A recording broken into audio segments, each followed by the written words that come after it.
पहला सवाल है 3x प्लस 2y बराबर 5 और 2x माइनस 3y बराबर 7। ठीक, क्या करेंगे? बात नहीं करेंगे, जो मैं बता रहा हूँ। इस 5 को इधर ले जाओ तो ये हो जाएगा -5 बराबर 0। इस 7 को इधर ले जाओ तो -7। अब आप निकाल लीजिए a1/a2 कितना है?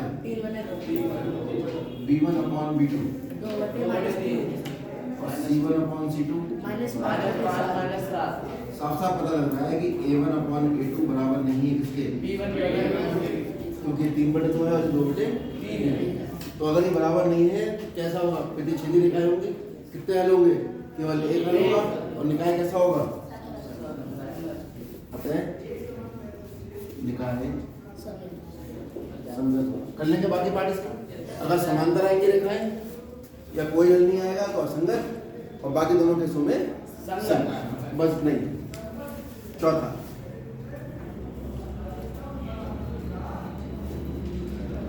का फर्स्ट x प्लस y -5 बराबर 0, 2x प्लस 2y माइनस 10 बराबर।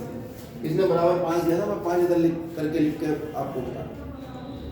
सवाल में लिखा है उसने तो ये सेम लिखा है, तुलना करके पता करिए संगत है या असंगत। फिर इसने कहा है कि यदि संगत है, क्या है? तो ग्राफीय विधि से हल करिए। अगर संगत है तो ग्राफ बनाना है, और संगत नहीं है तो ग्राफ नहीं बनाना है। ठीक है, जांच करते हैं। a1/a2 कितना है? b1/b2 कितना है? c1/c2 कितना है? कितना आ गया? a1/a2 ये भी 1/2 आ जाएगा बराबर b1/b2 बराबर c1। क्या पता लगा यहाँ से?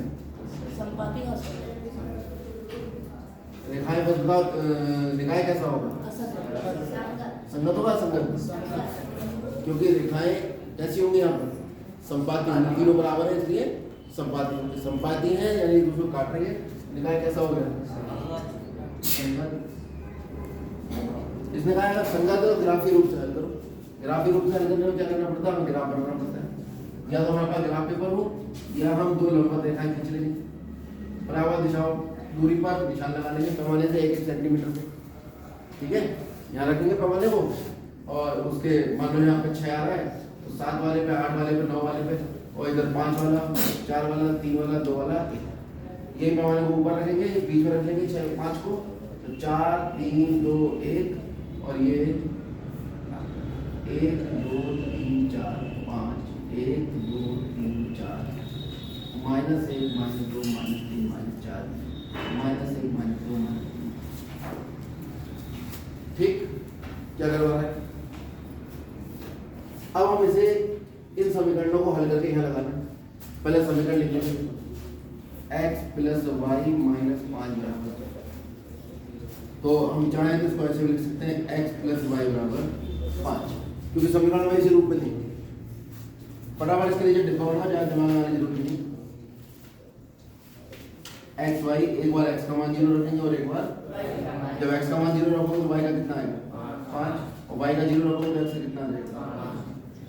मिल गया है? क्या है? 0,5 5,0। 0,5 कहाँ आएगा? ये आएगा, क्योंकि x पे 0 और y पे 5। ये तो बताया था। मूल बिंदु से चलते हैं, पहले क्षैतिज चलेंगे फिर ऊर्ध्वाधर। मूल बिंदु पे क्षैतिज 0 है और ऊर्ध्वाधर कितना है? 5। फिर मूल बिंदु से दूसरा कितना? 5,0। हल बिंदु क्या क्या है इसके? 0,5 और 5, मूल बिंदु से x 5 और y 0, ये हो गया 5,0, दोनों को मिला।